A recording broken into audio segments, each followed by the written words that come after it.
তুই জানস এই পৃথিবীতে তুইও যেমন ইতিম আমিও ইতিম। এই পৃথিবীতে তোরও যেমন কেউ নাই, আমারও তেমন কেউ নাই। দেখছস জীবনটা কতই অদ্ভুত। আচ্ছা খা। কিরে সোহেল, গরু কিনলি নাকি? হ, গরু কিনলাম। তুই গরু কিনছিস মানে? আমি তো সকালে দেখলাম খায়রুল গরু কিনে নিয়ে আইতে। আরে তুই কি কইতাছস? খায়রুল আমার চাচাতো ভাই না, আর চাচার গরু মানেই তো আমার গরু। শোন সোহেল, তোর একটা কথা বলি। তুই তো তোর চাচার চাচা মনে করস, কিন্তু তোর চাচা তোর তো ভাইস্তা মনে করে না। তুই ইনতে জাগা, গরুর লোকের তোর যদি তোর চাচাই দেখে তাহলে তোর অনেক বকবো। আরে বকতো না, উল্টাই আরো চাচা অনেক খুশি হইব যদি এসে চাচা দেখে তার গরুটার আমি যত্ন নিতেছি। আচ্ছা আলমগীর তুই এখন যা। আচ্ছা ঠিক আছে, গেলাম। দেখছস এই পৃথিবীতে যার কেউ নাই তার কোনোই দাম নাই।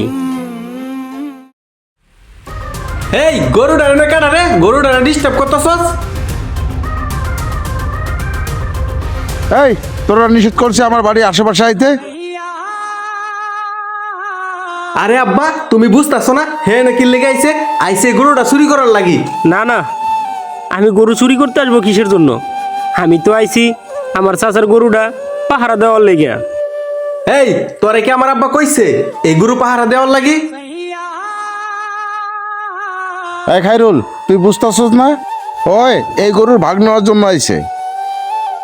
সুহেল দেখ, তোর বাপে তো আমার আব্বারে ধ্বংস করছে, এখন তুই আমার পিছে লাগছস আমার ধ্বংস করার লাগি। থাম খায়রুল, আরে ওর বাপে তোর বাপের ধ্বংস করে নাই, বরঞ্চ তোর বাপের বাঁচাইতে গিয়া ওর বাপে ধ্বংস হয়ে গেছে। এই আলমগীর তুই এসব কি উল্টা পাল্টা কথা কইতাছস? শোন খায়রুল, তোর বাপে তোর সবকিছু না কইলেও আমার বাপে আমারে ঠিকই সবকিছু কইছে। তুই তো ছোট থেকে শহরে বড় হইছস, তুই কেমনে জানবি তোর বাপের লগে তোর জেডার কি হইছে? আব্বা আলমগীর এসব কি কইতাছে? কি হইছে তোরা বাপুতে ঘরে গিয়া সব জানা লইস। শুধু এইটুকু জানা রাখ, তোর বাপের কারণেই আজকে ওই এতিম। শোন খায়রুল, তোরা সারা এই পৃথিবীতে আপন বলতে ওর আর কেউ নাই। শোন খায়রুল, ওরা হচ্ছে তোদের রক্তের। তোদের বাপ ছেলের উচিত ছিল ওর এই সময়ে বুগি টেনে নেওয়ার। আর একটা কথা শোন, ভুল যদি করেই থাকে ওর বাপে করছে, ওই করে নাই। বন্ধু শোন, যে ব্যক্তি এতিমদের পছন্দ করে না ওই ব্যক্তিরে আল্লাহ তাআলাও পছন্দ করে না। আর শোন, আমার আল্লাহ রাসূল এতিম ছিল, আর তুই এই এতিমদের রেখা কেমনে কুরবানি দিতেছস? তোদের এই কুরবানি আল্লাহর দরবারে কখনোই কবুল হবে না।